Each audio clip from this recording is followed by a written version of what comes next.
नमस्कार friends, CVM higher secondary education complex जिनको हम टीवी पटेल के नाम से पहचानते हैं, मैं अमित कुमार भट्ट आज आपका हार्दिक स्वागत करता हूं English medium standard 12 chapter number 2 जिनका नाम है डिबेंचर। अब फ्रेंड्स, हमने लास्ट वीडियो में डिबेंचर के रिलेटेड थियरी को हमने समझा था। फ्रेंड्स, हमने ऐसा माना था कि कंपनी को लॉन्ग टर्म कैपिटल की नीड होती है, तब बोरोड कैपिटल पर वो डिबेंचर पब्लिक के पास से वो कलेक्ट करती है। उसके रिलेटेड जो भी हमारी थियरी पोर्शन था वो लास्ट वीडियो में सीखा था।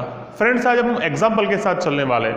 यदि पब्लिक जब सब्सक्रिप्शन करती है, कंपनी के अंदर पैसे वो पेड करती है, तब कंपनी को किस प्रकार की इफेक्ट देनी है वो हमें सीखनी है। तो आज की जो बात हुई वो डिबेंचर रिलेटेड जो जनरल थी वो हमें सीखनी है। फ्रेंड्स, इसके अंदर भी क्या सीखना है वो मैंने पहले भी बताया था कि जो जनरल शेयर कैपिटल के अंदर सीखी थी वही जनरल हमें डिबेंचर के अकाउंट के अंदर भी वही जनरल प्रिपेयर करनी थी। वहाँ शेयर कैपिटल था, यहाँ पर डिबेंचर था। वहाँ पर share allotment, share application, share first call ऐसे पहचानते थे। यहाँ पर debenture application, debenture allotment, debenture first call के नाम से हमें इसकी इफेक्ट वहाँ पर देनी है। तो फ्रेंड्स, हमने एग्जाम्पल यहाँ पर मैंने लिख रखा है, उसको पहले समझ लेते हैं, फिर उसका किस प्रकार से अकाउंटिंग इफेक्ट देनी है वो हम आज सीखने वाले हैं। एग्जाम्पल की अमाउंट ऐसी है, Ashok mills limited issued 8% 8,000 debentures of ₹100 each. Friends, last video में हमने सिखाया था कि ये जो डिबेंचर जब निकलते हैं तब उसके ऊपर रेट ऑफ इंटरेस्ट जो होता है वो फिक्स रहता है यहाँ पर। यानी जो इन्वेस्टर है उसको पता होना चाहिए कि मुझे कितने पैसे इनमें से इन्वेस्ट करने से मुझे कितना इंटरेस्ट यहाँ पर मिलने वाला है। तो ये डिबेंचर की जो वैल्यू थी वो 8% वाला इंटरेस्ट वाला ये डिबेंचर कंपनी ने इशू किया था यहाँ पर, राइट। उसकी 100 each, that means face value is ₹100। Now company collected rupees, application time 30, allotment time 40 and call time on 30। आप समझ सकते हो यहाँ पर एप्लीकेशन नंबर 30, अलॉटमेंट 40 और कॉल 30, दैट मीन्स 100 रुपीज इस प्रकार से वो कलेक्ट करेंगे। Company received 10,000 debentures. फ्रेंड्स, आप समझ सकते हो कि सेबी की परमिशन से 8,000 ही वो इश्यू किए थे, लेकिन कंपनी अच्छी थी, कंपनी ने के अंदर ट्रस्ट करने वाले लोग ज़्यादा थे, तो कंपनी को ज़्यादा यहाँ पर डिबेंचर की एप्लीकेशन मिली जो थी 10,000 डिबेंचर्स। आप सोच सकते हो यहाँ पर कि 8,000 हमें रखनी है और 10,000 जो ज़्यादा मिली है, ओवर सब्सक्रिप्शन कह सकते हो उसको, हमें वो वापस करनी होगी हमारी 2 नंबर की जर्नल के अंदर। ऑल अमाउंट रिसीव्ड, जो कंपनी ने कॉल किए थे, जो ड्यू थे, वो टाइम टू पर टाइम हमें ये पैसे मिल जाते हैं, इसलिए यहाँ पर किसी भी प्रकार की परेशानी नहीं है। हमें इस एग्जाम्पल को सॉल्व करते हुए जनरल का स्पेसिमेन यहाँ पर ड्रॉ किया गया है। आप देख सकते हो, date, particulars, debit amount, credit amount, LF ऐसे करके हमने इसका स्पेसिमेन ड्रॉ किया है। इस एग्जाम्पल को लिखते हुए फर्स्ट जो एंट्री होती है एप्लीकेशन की 2, अलॉटमेंट की 2 और कॉल टाइम पर 2, यानी कुल मिला के इस एग्जाम्पल में 6 एंट्री हमें यहाँ पर लिखनी है। टाइटल हमारा ऐसा होगा, when debenture application money received. Friends, public ने इश्यू कर दिया था, लेकिन जब पब्लिक पैसे एप्लीकेशन के भेजती है तब हमें पैसे मिलते हैं यहाँ पर। तो कंपनी इस प्रकार से इफेक्ट देती है, bank account debit to debenture application account credit, इस प्रकार से एंट्री लिखनी थी।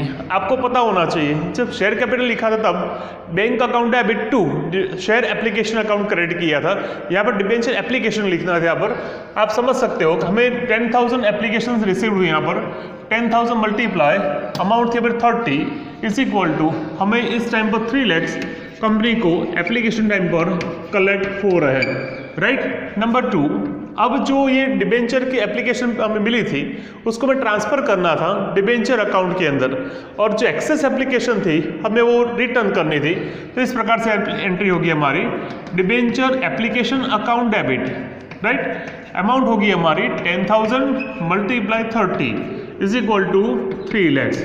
अब हमें ये 10,000 में से 8,000 हम डिबेंचर में ट्रांसफ़र कर सकते हैं, इससे लिखना है to 8% debenture account credit 8,000 multiply 30 is equal to 2,40,000। Excess amount जो थी हमारी टू बैंक अकाउंट से उसको हम रिटर्न करेंगे 2,000 मल्टीप्लाई 30 60,000 हमें वापस करने थे। तो ये रही हमारी एप्लीकेशन टाइम के ऊपर की जनरल। वही एप्लीकेशन हमने शेयर कैपिटल में भी सीखी थी और वही एंट्री हमें डिबेंचर में भी इस प्रकार से सॉल्यूशन में लेनी थी। तो ये हो गई हमारी डिबेंचर की एप्लीकेशन की एंट्री। नंबर 3, अब होगी एप्लीकेशन के बाद अलॉटमेंट। फ्रेंड्स आपको पता होना चाहिए कि 10,000 एप्लीकेशन में से 8,000 रखते हैं और 2,000 जो थी हमने उसको वापस कर दिया था। अब अमाउंट कॉल या ड्यू भी हम कह सकते हैं। तो इस प्रकार से एंट्री होगी debenture allotment account debit.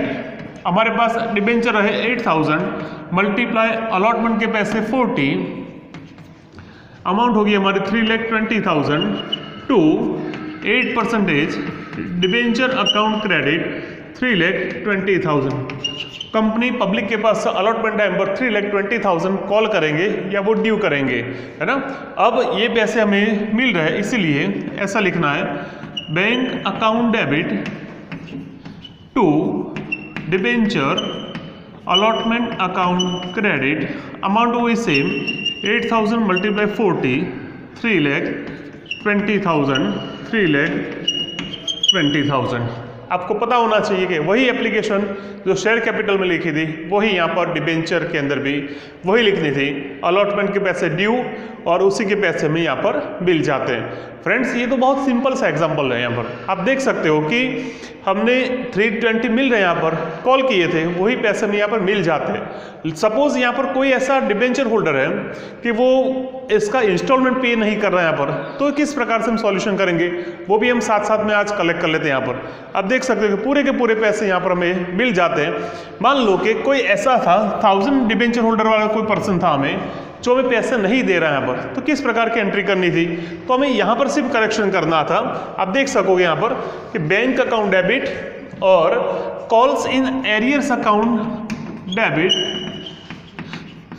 To debenture application account credit ऐसे लिखकर अलॉटमेंट अकाउंट क्रेडिट ऐसे लिखना था और अमाउंट होगी हमारी 8,000 मल्टीप्लाई 40, इसलिए 3,20,000 यहाँ पर लिखना था। लेकिन 1000 डिबेंचर होल्डर जो थे वो हमें पैसे नहीं दे रहे हैं, तो उसको कहेंगे कॉल से एरियर्स 1000 मल्टीप्लाई अमाउंट हमारी 40 रुपीज़, इसीलिए 40,000 हमें मिलते नहीं है। तो मिलते कितने शेयर ऊपर 7,000 मल्टीप्लाई 40, इसलिए 2,80,000 है हमें यहाँ पर मिलते हैं। तो आपको देखना है कि यदि किसी ने पैसे पे कर दिए तो कोई परेशानी है ही नहीं, लेकिन किसने डिबेंचर होल्डर ने पैसे पे नहीं किए ऑन द टाइम, तो हमें क्या करना है, तो हमें कॉल्स इन एरियर्स की एंट्री यहाँ पर करके हमें हमारी कैलकुलेशन को आगे बढ़ाना है, राइट। अब चलते हैं थोड़ा सा आगे, जो उसका एग्जाम्पल का नंबर 3rd स्टेप हमारा, उसका नाम है 5 call when debenture call money due. Debenture call account debit to 8% debenture account credit 8,000 debenture multiply 30 2,40,000 2,40,000। ठीक है, अब वही बात हम कलेक्ट कर रहे हैं यहाँ पर कि यहाँ पर भी 1000 डिबेंचर होल्डर वालों ने पैसे डिपॉजिट नहीं किए हैं, तो किस प्रकार से एंट्री करेंगे, bank account debit calls in arrears account debit to debenture call account credit. Friends आपको इस प्रकार की एंट्री करनी हो तो एग्जैक्टली आपको 8,000 मल्टीप्लाई 30 कर देना पहले तो, यानी 2,40,000। अब पता करो कि आपको कितने पैसे नहीं मिले, तो 1000 शेयर के ऊपर 30 रुपीज़ के हिसाब से 30,000 मिलते नहीं है, तो मिले कितने शेयर के ऊपर 7,000 मल्टीप्लाई 30, और यहाँ डिफरेंस भी आप लिख सकते हो यहाँ पर 2,10,000 लिखकर भी आप इसका सॉल्यूशन कर सकते हो। तो फ्रेंड्स यहाँ पर इतना पता चला कि जब भी हमें एप्लीकेशन अलॉटमेंट और कॉल टाइम पर की एंट्री करनी हो तो सेम एंट्री जैसे शेयर कैपिटल में की थी वैसे ही एंट्री हमें यहाँ पर डिबेंचर टाइम पर भी करनी है। फ्रेंड्स यहाँ पर ये जो एग्जांपल था वो फेस वैल्यू वाला था, कंपनी ने 100 रुपये का शेयर था, सॉरी डिबेंचर 100 रुपये का था, वही 100 रुपये में उसने इश्यू किया था, ठीक है, और उसके पैसे इस प्रकार से कलेक्ट किए थे, राइट। तो यहाँ पर भी जो कॉल सिनेरियस होती है तो हमें इस प्रकार से आज जो सीखा हमने वो इस प्रकार से आपको ध्यान में रखना है। अभी जब नेक्स्ट वीडियो में हम जब मिलेंगे तब उस टाइम पर हमें जब प्रीमियम की बात आएगी तो हमें प्रीमियम को साथ में लेना है।